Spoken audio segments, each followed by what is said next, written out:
September we met, I could tell by your smile.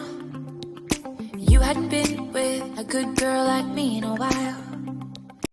Hi friends, welcome to Sheila's 5 Stars Kitchen. இன்னைக்கு நம்ம கிச்சனில் என்ன பார்க்க போகிறோம் அப்படின்னா ஆலு கோப்தா பார்க்க போகிறோம். ஆலு கோப்தான்னா உருளைக்கிழங்கு வச்சுட்டு ஒரு பால் மாதிரி பண்ணி அது கிரேவி பண்ண போகிறோம். இது ரொம்ப சூப்பராக இருக்கும். இது சப்பாத்தி, இட்லி, தோசை, புரோட்டா எல்லாத்துக்குமே மேட்சாக இருக்கும். வெஜ்ஜு சாப்பிட்றவங்களுக்கு இது ரொம்ப ஹெல்ப்ஃபுல்லாக இருக்கும். இந்த கிரேவி இது எப்படி செய்யலான்னு வாங்க பார்க்கலாம். அதுக்கு முன்னாடி நம்ம சேனலை சப்ஸ்கிரைப் பண்ணி வச்சுக்கோங்க. கூடவே இருக்கிற பெல் ஐக்கானையும் ப்ரெஸ் பண்ணி வச்சுக்கோங்க. Thank you friends. ஆலு கோப்தா பண்ணுறதுக்கு 1/2 கிலோ உருளைக்கிழங்கு நல்லா வேக வச்சு தோலெல்லாம் உரிச்சிட்டு மசிச்சு இந்த மாதிரி எடுத்து வச்சுருக்கேன். இது கூட இப்போ என்னென்ன சேர்க்கணுன்றதை சொல்கிறேன். ரொம்ப சிம்பிளான ரெசிபி தான். இது கூட கொஞ்சமாக ஒரு 2 பெரிய வெங்காயம் பொடியாக கட் பண்ணி வச்சுருக்கேன். இது உங்களுக்கு தேவையான அளவு நீங்கள் போட்டுக்கலாம். நான் 2 பெரிய வெங்காயம் போட்டிருக்கேன். கட் பண்ணி இதில் சேர்த்துக்கலாம். காரத்துக்கு கொஞ்சமாக தான் போட்டிருக்கேன், ஏன்னா கிரேவி கொஞ்சம் காரமாக வைக்க போகிறோம். அதனால் இந்த கோப்தாவுக்கு தேவையான காரம் 3 பச்சை மிளகா சின்னதாக கட் பண்ணி வச்சுருக்கேன். அதை இதில் சேர்த்துக்கலாம். 1 இன்ச் அளவுக்கு இஞ்சி குட்டி குட்டியாக கட் பண்ணி வச்சுருக்கேன். அதையும் இதில் சேர்த்துடலாம். கொத்தமல்லி, புதினா கொஞ்சமாக போட்டுக்கோங்க. இதில் மீதி குழம்புல சேர்த்துக்கலாம். நம்ம இதுக்கு தேவையான உப்பு சேர்த்துக்கலாம். ஒரு அரை உப்பாகவே சேர்த்துக்கலாம், ஏன்னா குழம்புலையும் போடும்போது அந்த உப்பையுமே இந்த பால் வந்து இழுத்துக்கும். இந்த கோப்தா பால் வந்து அந்த கிரேவியில் உள்ள உப்பையுமே இழுத்துக்கும். அதனால் ஒரு அரை பாகம் போட்டால் கூட போதும். இதுக்கு இது எல்லாத்தையுமே நல்லா பிசைஞ்சி பாலாக எடுத்து வச்சுக்கணும். ஃபஸ்ட்டு எல்லாமே சேர்த்து பிசைஞ்சி பால் பண்ணி எடுத்து வச்சிடலாம். சின்ன சின்ன உருண்டையாக போட்டு எடுத்து வச்சுக்கலாம்.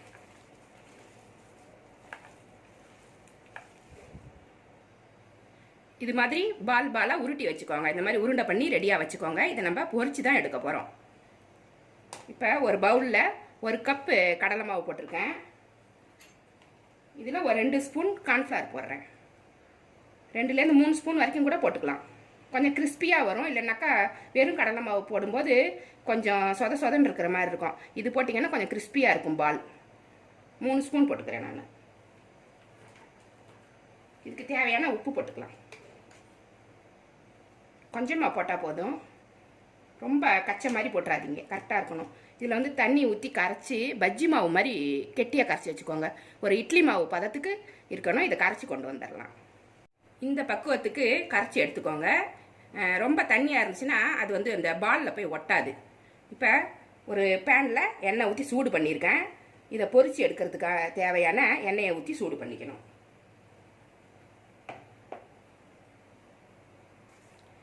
எண்ணெய் காஞ்சிருச்சு.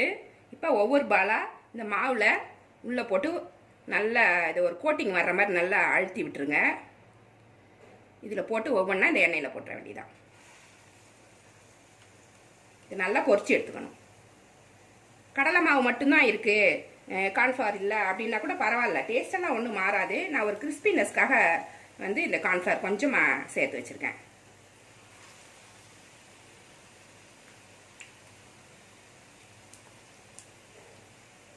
இந்த பாலை பொரிச்சிட்டு இதை மட்டுமே கூட சாப்பிடலாம். இது ஒரு ஸ்நாக்ஸ், ஈவினிங் ஸ்நாக்ஸ் மாதிரி ரொம்ப நல்லாயிருக்கும்.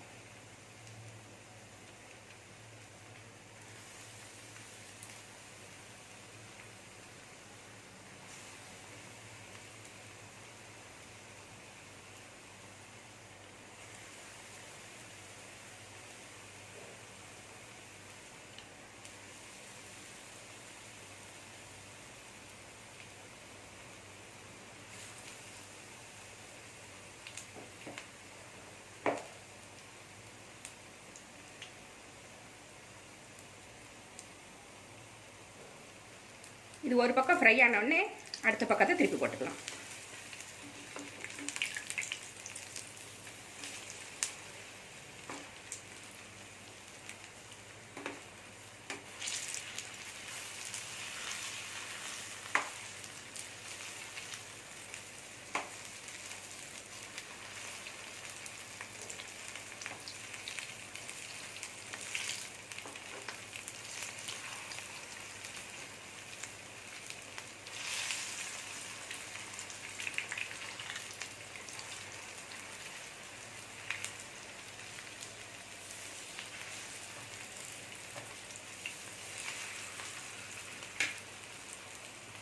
ஸ்டவ்வை வந்து மீடியம்லேயே வச்சுக்கோங்க, அப்போ கரெக்டாக வரும்.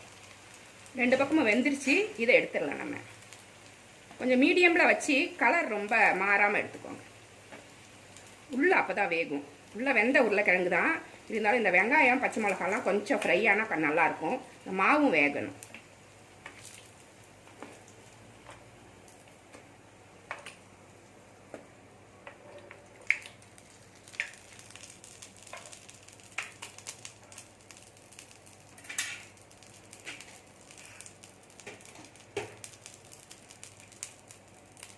மீதி இருக்கிற பாலையும் போட்டு எடுத்துடலாம்.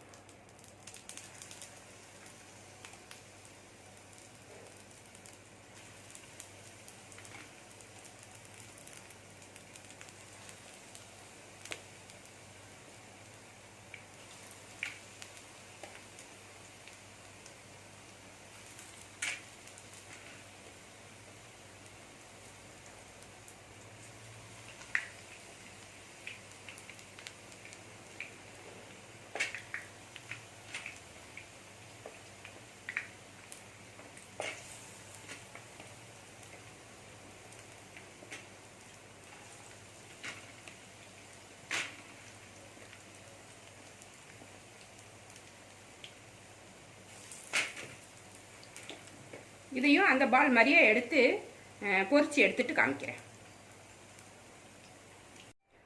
ஆலு கோப்தா ஃப்ரை பண்ணி எடுத்து வச்சாச்சு. இப்போ அதுக்கு உண்டான கிரேவி ரெடி பண்ணணும். இப்போ வானலில் வந்து ஒரு கரண்டி எண்ணெய் சூடு பண்ணியிருக்கேன். எண்ணெய் சூடாயிருச்சு. 1/2 ஸ்பூன் சீரகம், 1/2 ஸ்பூன் சோம்பு, பட்டை, கிராம்பு, ஏலக்காய் போட்டு தாளிச்சிடணும்.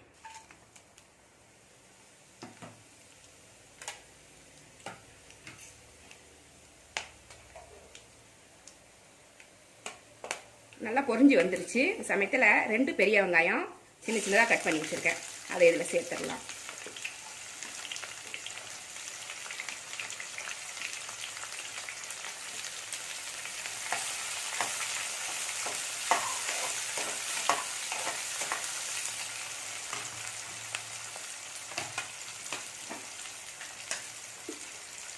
இது வதங்கிறதுக்கு தேவையான உப்பு கொஞ்சமாக சேர்த்துறேன்.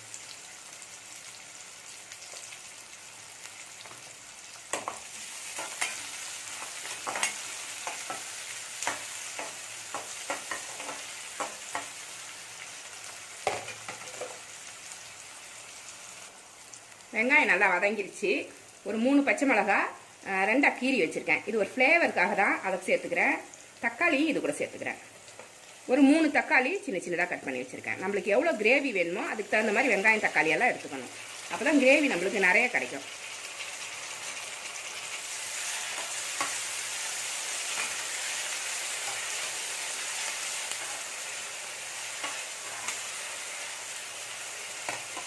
இது நல்லா வதங்கட்டும்.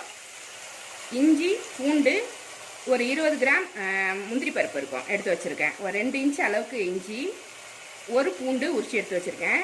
ஒரு 20 முந்திரி பருப்பு எடுத்து வச்சுருக்கேன். இதை ஃபுல்லாகவே மைய அரைச்சி எடுத்துகிட்டு வந்துடணும். மிக்சியில் போட்டு நைஸாக அரைச்சி கொண்டு வந்துடணும். தக்காளி நல்லா வதங்கிடுச்சு. காரத்துக்கு மிளகாத்தூள் சேர்த்துக்கலாம். நான் தனி மிளகாத்தூள் காஷ்மீரி சில்லி பவுடர் எடுத்துருக்கேன். இதில் ஒரு 2 ஸ்பூன் போட்டுக்கிறேன்.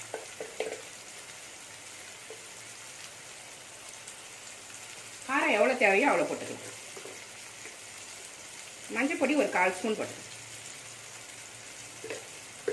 உப்பு தேவையான அளவு. இந்த கிரேவிக்கு எவ்வளோ உப்பு தேவையோ அதை போட்டுக்கலாம்.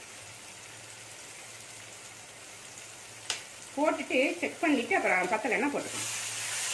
எல்லாத்தையுமே சேர்த்து நல்லா கலந்து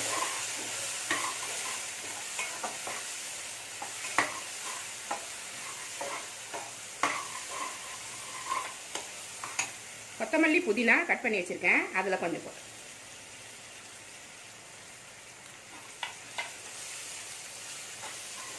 அரைச்சி வச்சுருந்த இஞ்சி பூண்டு முந்திரி பருப்பு அதை இதில் இப்போ சேர்த்துடலாம். இதையும் சேர்த்து நல்லா கிளறி விட்டுக்கணும்.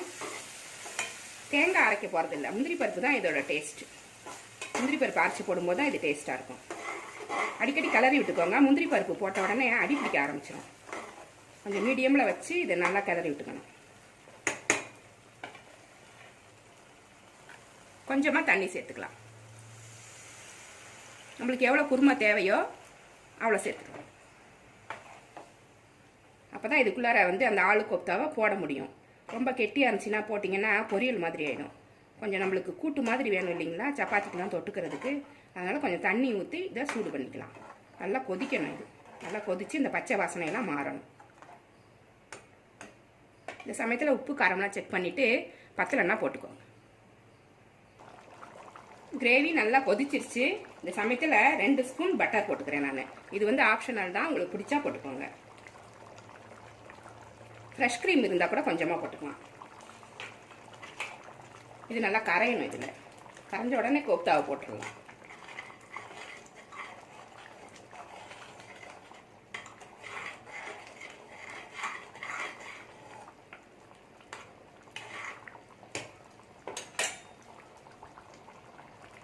பொரிச்சு வச்சுருந்த ஆலு கோப்தாவை இதில் ஒன்று ஒன்றா போட்டுருவோம். இது ரொம்ப டேஸ்ட்டாக இருக்கும். சாதத்துக்கு மட்டும் இல்லை, சப்பாத்திக்கு, இட்லி, தோசைக்கு, புரோட்டா, இதுக்கு, நான்கு எல்லாத்துக்குமே நல்லாயிருக்கும்.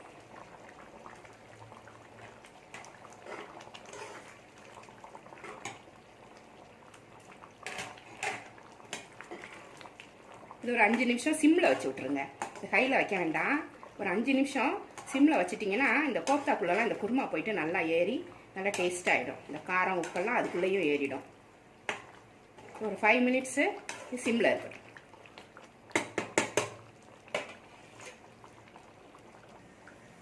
ஒரு 5 நிமிஷம் ஆகிடுச்சு. கீழே அடி பிடிக்காமல் கிளறி விட்டுக்கணும். 5 நிமிஷம் வந்து சிம்மில் இருக்கும்போது டக்குன்னு அடி பிடிச்சிட போது கொஞ்சம் பார்த்து எடுத்துக்கோங்க. இப்போ ஸ்டவ்வை நிறுத்திடலாம். கொத்தமல்லி புதினா கட் பண்ணி வச்சுருக்கேன், கொஞ்சமாக இருக்குது, ஏற்கனவே போட்டிருக்கோம். மீதியை இப்போ தூவிக்கலாம். அவ்வளோதான், இது ரெடி ஆகிடுச்சிங்க. இது வந்து எல்லாத்துக்குமே நல்லாயிருக்கும். சாதத்துலேருந்து சப்பாத்தி, புரோட்டா வரைக்கும் நல்லாயிருக்கும். இதை உங்கள் வீட்டில் செஞ்சு பாருங்கள். இந்த ரெசிபி உங்களுக்கு பிடிச்சிருந்தா நம்ம சேனலை சப்ஸ்கிரைப் பண்ணி வச்சுக்கோங்க. கூடவே இருக்கிற பெல் ஐக்கானையும் ப்ரெஸ் பண்ணி வச்சுக்கோங்க. இவ்வளோ நேரம் என்னோடய வீடியோவை பார்த்தா எல்லாருக்குமே நன்றி. Thank you friends.